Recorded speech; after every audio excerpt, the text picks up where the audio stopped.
What's going on with Chinese loans in Africa? Did China seize an airport in Uganda?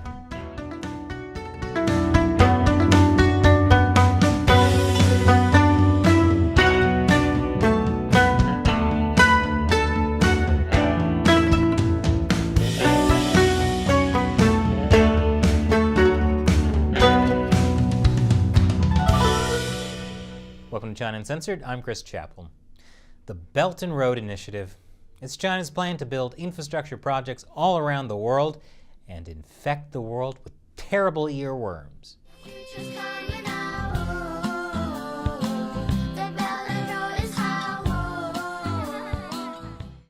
Yes, I did have to play that. Publicly, the Communist Party says the Belt and Road is about connecting the world through economic development. But in reality, it's their plan for global economic colonialism.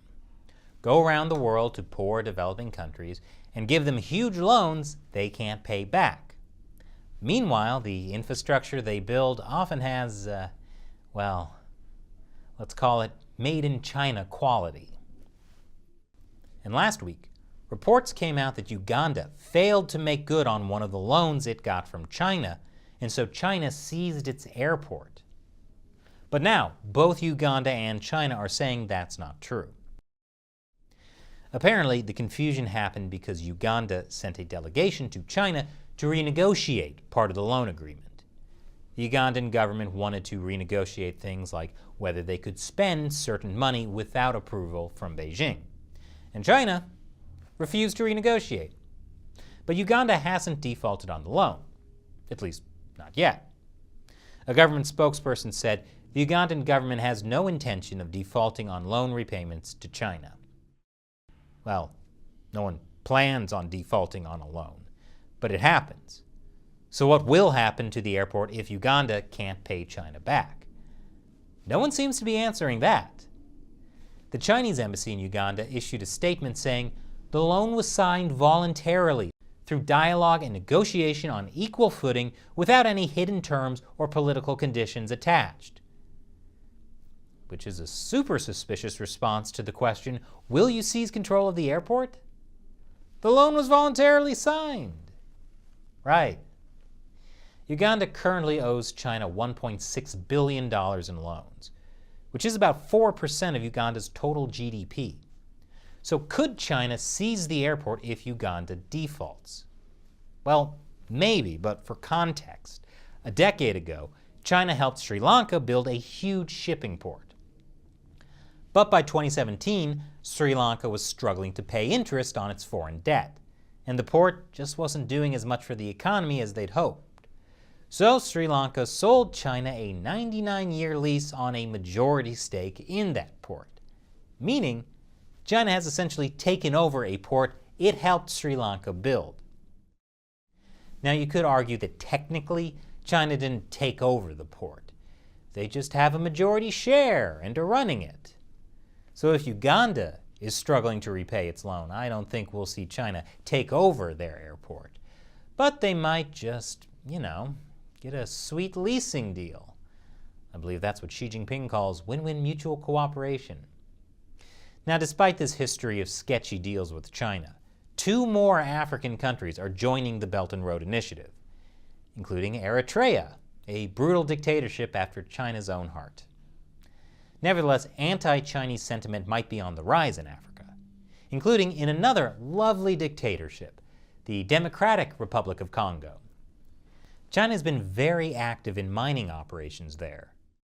Nothing beats cheap child labor and a government that looks the other way, am I right?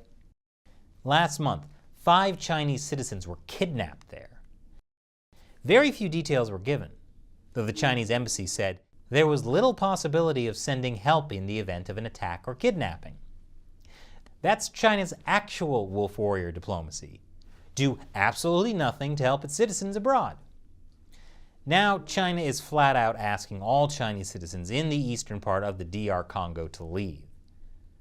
But that's not stopping the Belt and Road Initiative, no. In fact, China just held its 8th Forum on China-Africa Cooperation. Xi Jinping promised to send 1 billion doses of COVID vaccines to Africa.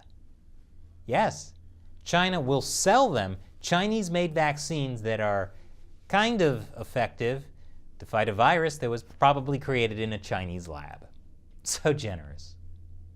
And meanwhile, Xi Jinping even called China's relationship with African countries a partnership of equals. Presumably a partnership where all countries are equal, but some countries are more equal than others. And now it's time for me to answer a question from you, a fan who supports China Uncensored on Patreon or Locals. Kirsten Dress on Patreon asks, China seems to steadily push the boundaries on violating Taiwanese airspace. At what point will the world, especially NATO, accept retaliation, or is this slow but steady invasion of Taiwan never going to be sudden enough for today's attention span? Great question, Kirsten. China has not technically crossed into Taiwan's airspace, as in the airspace directly over the country, but it is slowly pushing further and further into Taiwan's air defense identification zone, which they didn't used to cross. When that happens, Taiwan's Air Force scrambles its planes and tells the Chinese planes to leave. And so far they have. But if Taiwan shoots a plane down, then it's Taiwan's fault for starting a war. At least that's what the Communist Party hopes for. But if Taiwan just lets Chinese planes encroach, then the party will gradually be able to claim Taiwan, which is also what the Communist Party hopes for. But rather than wait for a slow and steady invasion, there are lots of things NATO countries can do. Like, each time China encroaches on Taiwan's air defense identification zone, countries should push back. But in a non-war way, like by stationing additional troops in Taiwan, or sending high-level officials to visit Taiwan. The Chinese regime will get the hint.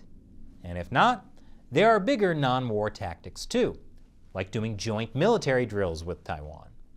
The question is, will NATO countries actually push back? Thanks for your question, Kirsten. And thank you all for watching. Be like Kirsten and support our work on the subscription platform Locals or the crowdfunding platform Patreon. We rely mainly on viewer support to keep this show going. Once again, I'm Chris Chappell. Thanks for watching China Uncensored.